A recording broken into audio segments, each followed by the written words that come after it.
Hey all, it's Nim or Nimicry if you're feeling professional, and welcome to the YouTube video. Now today, we're going to be going over the wielder of daggers, the masters of assassination and subtlety, the ninja!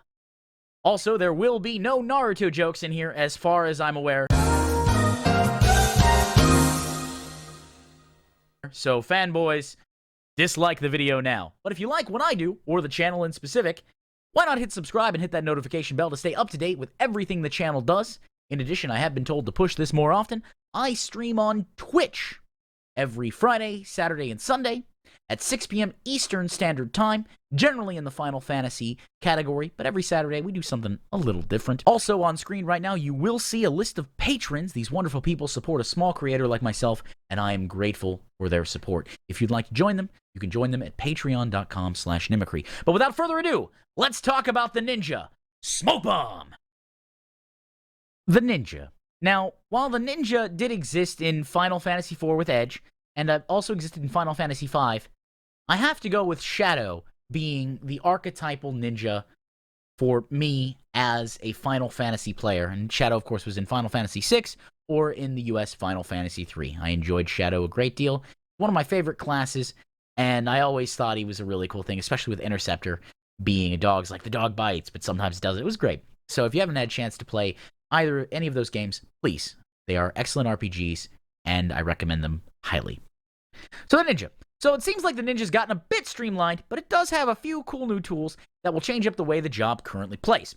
So one major thing to note is that the Huten gauge now tops off at 60 seconds instead of 70. This is in accordance with the development team's goal of aligning cooldowns and timers with intervals of 30, 60, 90, and 120 seconds, which is great. Now, some people may say, man, but that's homogenization. It makes it boring. Well, at the same time, having timers work together allows for more unit cohesion. I can pop something, they can pop something, we can all work together, build, and see like, hey, look at that raid boss. Ka-chunk! And it's gone. Ka-chunk is a technical term for mollywopping the raid boss. Mollywopping is a technical term for hitting it very hard. These are, let's keep up. If you have your Nim to English dictionaries handy, that may be useful.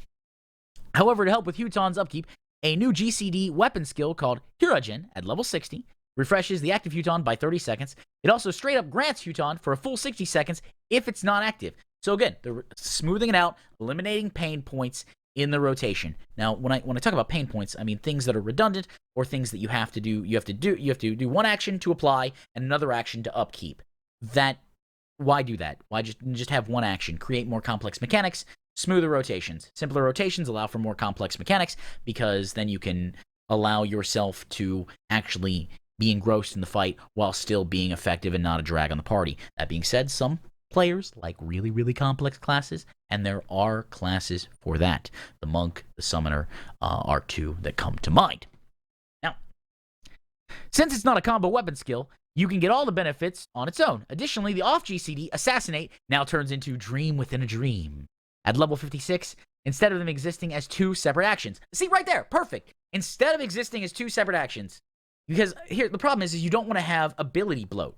If there's too many abilities, then you run into optimization, then you have things you just don't use because it's not a gain unless it's so far down the priority list that you're like, okay, yeah, I guess everything's on cooldown, this will be the thing that I need to use. Past level 80, you get Phantom Kamaitachi. Yeah. Kamaitachi? I'm sorry, my Japanese is terrible. And by terrible, I mean non-existent. Which is a strong AoE weapon skill that can only be used once while Bunshin is active.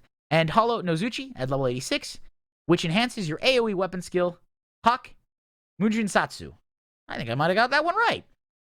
When executed on enemies inside an active Doten area. Another nice feature is that Bahakara gets a potency boost to 300 once you hit level 84. At level 88, it gets a boost to 400 if used after dispelling Meisui. Hellfrog Medium doesn't get the same treatment. However, lastly, you get Forked Raiju at level 90 and Fleeting Raiju at level 90, which are combo weapon skills that also act as gap closers and become available after casting Raiton. Okay, so that seems like the ninja, again, they smoothed out a lot of things, in addition to having hard to pronounce names. Forgive me, ninja players. Please correct me in the comments if I have mistakenly mispronounced some of your attacks.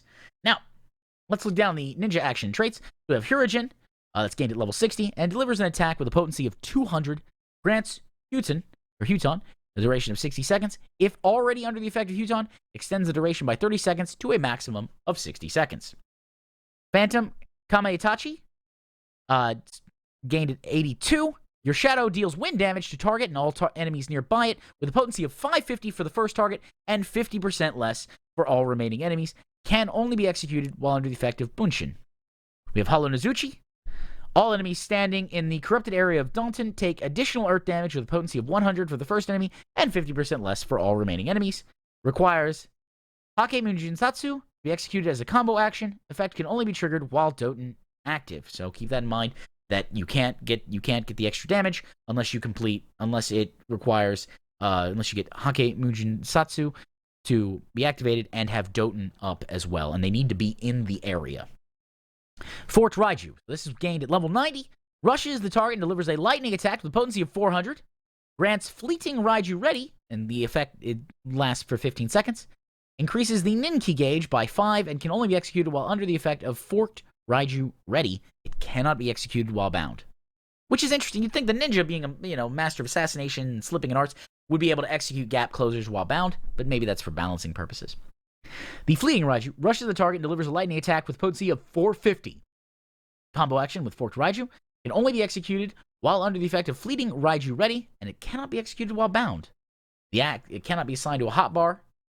So I think Forked Raiju, yes, additionally, it would change to Fleeting Raiju. That way, again, you don't have two buttons to do essentially the same combo action. I like that. We then have a trait, Adept Assassination, upgrades the Assassinate to Dream Within a Dream. Melee Mastery gained at 84, like many of the other, the tank classes got Melee Mastery at level 84, which increases the potency of Spinning Edge to 230, Gust Slash to 150, and Bakvahara to 300. Shihiko, level 3, increases the Ninkai gauge by 15 upon successfully completing a combo with Aeolian Edge or Armor Crush. That's gained at 84. Enhanced Meisui increases the potency of Baklava to 400 while under the effect of Meisui. And of course, Enhanced Raiton grants Forked Raiju ready upon executing Raiton. So, it seems like the rotation will go, at least for that, is you cast Raiton, you get Forked Raiju, then you do Fleeting Raiju, and those are your big, that's your big, hey, I'm a ninja, let me introduce you to these daggers. And of course, the is the technical sound of daggers entering your enemy, and you getting that happy, crispy, wonderful DPS. So, ninja, for my ninja players, are you guys going to keep playing ninja? You going to switch to something else? Perhaps you might try tanking. Perhaps you might be like, you know what? It's time to be a black mage. We're going to rain fire and destruction. Or maybe you might stick with this and be like, no, these changes sound good. I don't really play a ninja, so I don't have much that I can comment on it outside of the fact that it seems like they've taken out some pain points. So let me know in the comments below if you're going to be playing ninja. Additionally, if you like what I do or you like what the channel does, go on and click subscribe and hit that notification bell to stay up to date with everything the channel does. As you know, I stream on Twitch every Friday, Saturday, and Sunday at 6 p.m. Eastern Standard Time, usually in the Final Fantasy XIV category, but on Saturday we do different things. You can also find a link to my Discord down below in the video description if you want to have a longer chat, and you can follow the Twitter at Nimicry if you want to just get some quick, snappy things off. I try to respond to everything I can. Finally, if you wish to support a small creator like myself, there is the Patreon, and that is a wonderful thing, but is not mandatory. And it is, of course, patreon.com/Nimicry. I had a lot of fun making this video. It's always cool to find out new things and realize that I can't speak Japanese for anything, which is probably makes sense as I'd never studied Japanese. I had fun making it, though, and I hope that you get the mount that you're farming on the first kill. Take care, enjoy your day, and bye.